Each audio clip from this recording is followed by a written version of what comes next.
4.15 총선을 정리하면서 언론 문제를 반드시 짚고 가야 합니다. 언론 현업단체와 시민단체들이 조직한 2020 총선 미디어 감시연대가 총선 보도 관련 중간평가 보고서를 만들었는데요. 정치 혐오 보도가 더욱 두드러졌다는 게 총평입니다.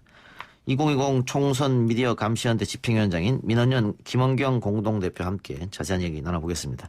김원경 대표 나왔습니다. 어서 오십시오. 안녕하세요. 자, 총선 미디어 감시연대가 중간평가 보고서를 발행했는데 이번 네. 총선 과정에서 언론 보도가 어떻게 이루어졌는지 특징을 꼽는다면 어떻게 정리해 주시겠습니까? 일단 보도량이 굉장히 적었다라는 말씀을 드릴 수밖에 없는데요. 이 코로나19랑 여러 가지 사안들이 많이 발생했기 예. 때문에 총선 보도량이 적은 거는 어느 예. 정도 이해할 수 있어요. 예. 그렇지만은 정말 역대 최악으로 총선 보도가 적었고요. 그리고 또 이 보도 내용에 있어서는 기존에 우리가 계속 비판해왔던 하지 말라는 보도, 그런 행태는 굉장히 많았다. 예. 조금 전에 말씀하신 정치 혐오 보도, 이런 내용들 여전히 많았고요. 그리고 이번 선거에서 막말이 굉장히 많이 나왔잖아요. 근데 이 내용들을 제대로 전하지 못했다라는 점을 말씀드리고 싶습니다. 예. 하나하나 좀 짚어볼까요? 예. 네. 일단은 분석 대상을 제가 말씀드리면요. 저희가 신문 보도, 방송 보도, 그리고 종편의 시사 토크쇼, 그리고 유튜브의 그 선거 관련된 내용들을 다 모니터링을 했어요. 그런데 그 중에서 신문 보도, 방송 보도는 완전히 전수를 양적 분석을 했거든요. 근데 이제 신문 같은 경우에 저희가 경향, 동아, 조선, 중앙, 한겨레, 한국일보의 지면 보도에 신문 보도를 분석을 해보니까 이게 모니터 기간이 2월 17일에서 3월 21일까지 기간 중에서 전체 보도 중에서 선거 보도가 13.3%밖에 안 돼요. 예. 그러니까 굉장히 적은 거죠. 그리고 방송도 마찬가지로 전체 보도에서 선거 보도가 9.8% 정도밖에 안 되거든요. 그런데 그나마 선거 보도를 많이 한 곳은요. 부적절한 보도를 많이 낸 곳이었어요. 그러니까 지금 방송에서 가장 많이 한 게 16.1%를 보도한 TV조선이었고 예. 신문에서는 가장 선거 보도가 많았던 곳이 20.0%를 보도한 중앙일보였거든요. 그러니까 선거 보도가 적은 것도 문제지만 많이 한 곳은 게다가 황당한 보도들을 굉장히 많이 내놨다. 예. 이런 특징을 짚을 수 있습니다. 편향되고 편중된 보도도 문제 있을 것 같은데요. 네네.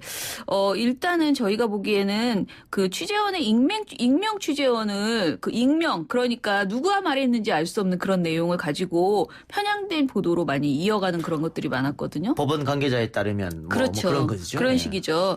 예를 하나 들어보면 중앙일보 3월 5일에 민심 2반 부르는 코로나 대응 좌충수라는 보도가 있었어요.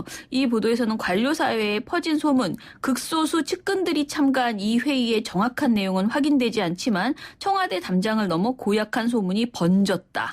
이렇게 표현하고 있거든요. 이런 내용 사실 이건 소설이죠. 예. 팩트를 기반으로 기사를 써야 되는데. 그렇죠. 예. 그 소문을 기반으로 썼다. 이 문제가 있는 거고. 예. 그리고 조선일보의 막가는 비례당명 시민당, 이말 3초 창당이라는 2월 26일 보도에서도 정당 내 갈등을 부각하기 위해서 주로 익명 취재원들을 다 사용을 했는데요. 예. 이 한번 좀 읽어보면은 여당이 아직 비례연합 정당 참여 여부를 고민하던 당시의 설왕설래를 이렇게 표현했어요. 친문 핵심 의원에 따르면, 민주당 핵심 관계자에 따르면, 지도부의 한 의원에 따르면, 지도부 일각에 따르면 이게 출처인데 이거는 얼마든지 지어낼 수 있는 그렇죠. 거잖아요. 예. 그러니까 아무런 의미가 없는 내용들이었고요.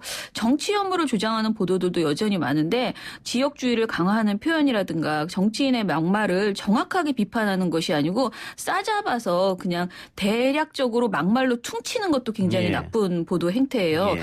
특히 최근에 그 차명진 후보의 예. 세월호 유가족에 대한 혐오 표현성 막말이 있었잖아요. 근데 이거는 급이 다르잖아요. 예. 그러면 정말 그 급에 맞게 보도를 예. 해줘야지 되거든요. 그런데 그 민주당의 어떤 여러 가지 말들, 더불어민주당의 말들도 그냥 같이 합쳐요. 함께. 물타기를 해서 정치권의 막말이라고 말하거든요. 양쪽이 다 잘못했다. 이건 이렇게. 말이 안 되는 수준의 그런 보도라는 것이죠. 그리고 이제 여러 가지 뭐라고 우리가 말하냐면 칼바람, 자객, 탈환, 저격 이런 식의 전투용 표현들 이런 거 쓰지 말라고 오랫동안 얘기해 왔는데 이번에도 계속 나오는 그런 문제였습니다. 예.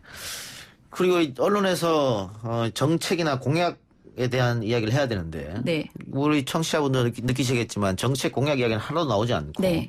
막말 논란이라든가 네. 자극적인 것만 많이 갖다 쓰는 것 이런 것도 좀 문제가 있는 것 네, 같아요. 뭐 여전히 이게 뭐 선거보도 자체가 워낙 적었기 때문에 정책 공약을 찾기는 정말 힘들었어요. 근데 저희가 가장 문제라고 생각하는 것은 특히 이번 선거의 경우에는 이 준영도의원 비례대표제가 처음 도입된 거잖아요. 그렇기 때문에 비례정당을 찍을 때 그 사람 개개인에 대한 인물평도 중요하지만 비례정당의 정책과 공약을 정말 우리가 알고 찍어야 되거든요. 그런데 그런 측면에서는 굉장히 관련 보도가 적었기 때문에 진짜 깜깜이 선거를 언론이 유도했다라고 볼 수 있고요. 그리고 저희가 보도량을 신문, 방송 모두 다 분석했을 때 네. 어떤 특징이 나오냐면 거대 정당 위주로만 보도를 하고 있어요. 그러니까 준연동형 비례대표제를 도입한 이유가 소수 정당에 대해서 우리가 그렇죠. 관심 갖자는 건데 예. 보도는 이전과 똑같이 더불어민주당과 미래통합당 보도로만 일관되고 있거든요. 이것도 큰 문제라고 생각합니다. 예. 예.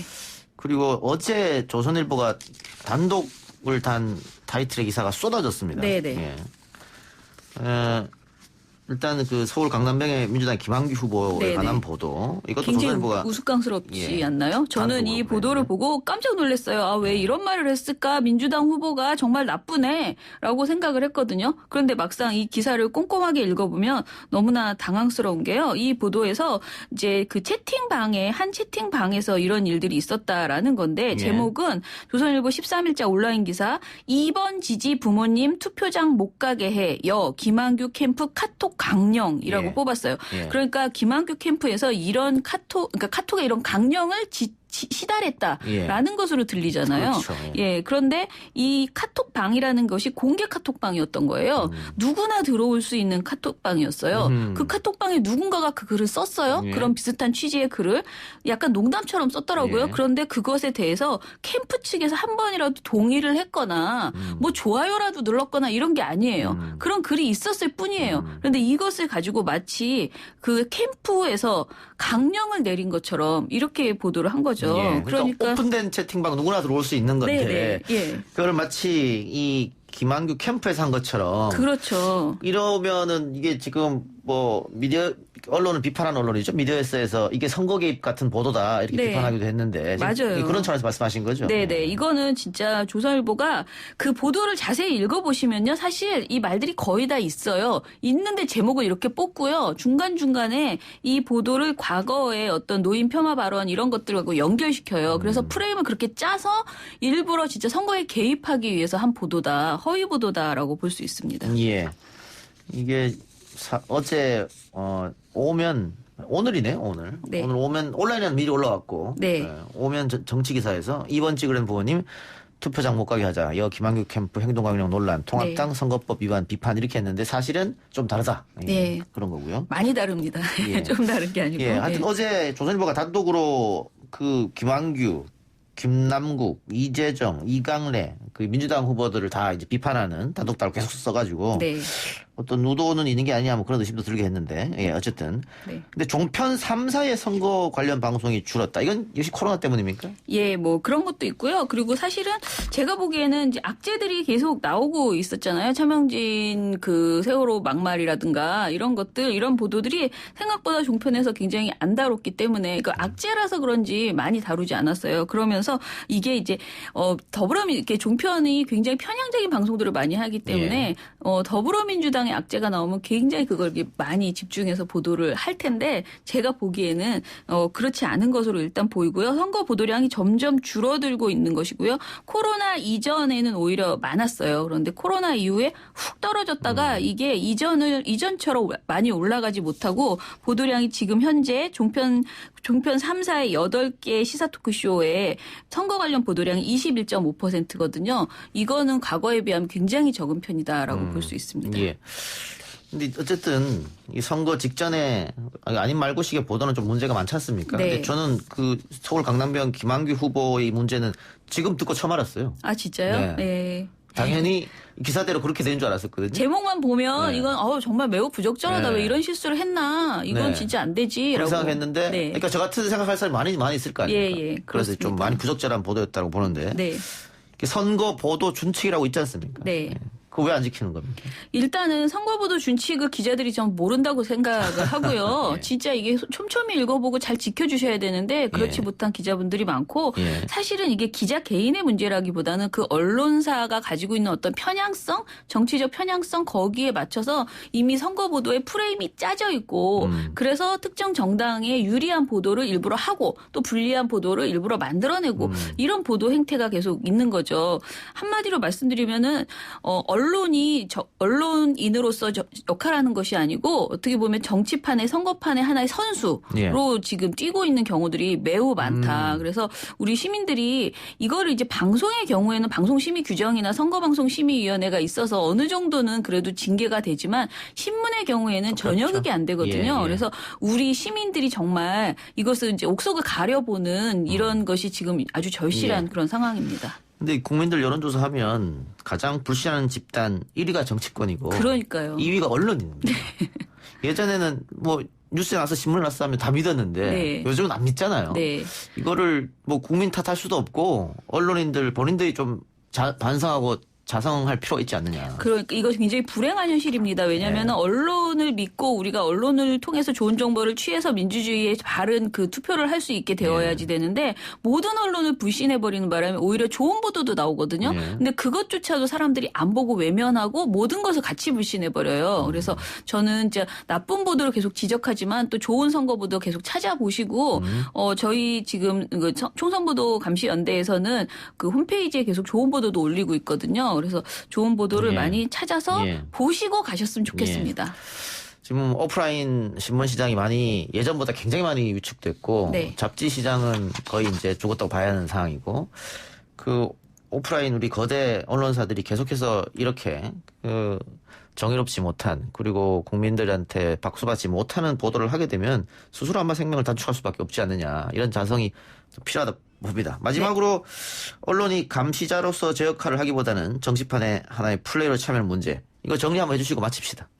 뭐 이거는 저 맞기 어려울 것이라고 생각을 하고요. 저는 계속 말씀드리는데 국민이 개혁을 시키는 수밖에 없다라는 생각입니다. 언론인 스스로 이것을 개혁하기에는 이미 그 힘이 없지 않느냐. 너무 고착화되어 있는 것 아닌가라는 생각이 들고요. 우리가 제대로 감시하는 그런 역할을 해야지 될 거라고 생각하고 그냥 제가 하나만 더 말씀드리면 지금 채널A의 그 문제 때문에 굉장히 말이 많잖아요. 예. 그리고 취재윤리. 근데 저는 취재윤리라고 볼 수 있는 문제가 아니라는 예. 점에서 지금 방송통신위원회가 채널A에 대해서 재승인이 4월 21일에 예. 있습니다. 그래서 이와 관련해서 국민 여러분들께서 좀 많이 관심을 갖고 재승인에 있어서 까다로운 조건을 걸어야 된다라는 점을 좀 꼭 예. 해주셨으면 좋겠습니다. 취재 윤리 위반이 뭐일 수도 있겠습니다. 뭐 한쪽에서는 오히려 범죄 행위 아니냐 이런 얘기도 하는 저는 분들이 정말 있으니까. 범죄형이라고 예. 생각하고요. 청와대 국민청원 좀 많이 참여해 주시기 바랍니다. 알겠습니다. 민원연에서 더 노력해 주시죠. 네. 예. 오늘 말씀 고맙습니다. 지금까지 민원연 김원경 공동대표였습니다. 감사합니다. 오늘 저희가 준비한 내용은 여기까지입니다. 편안한 밤 보내시고 내일 투표 많이 하시기 바랍니다. 오늘 방송 마치겠습니다.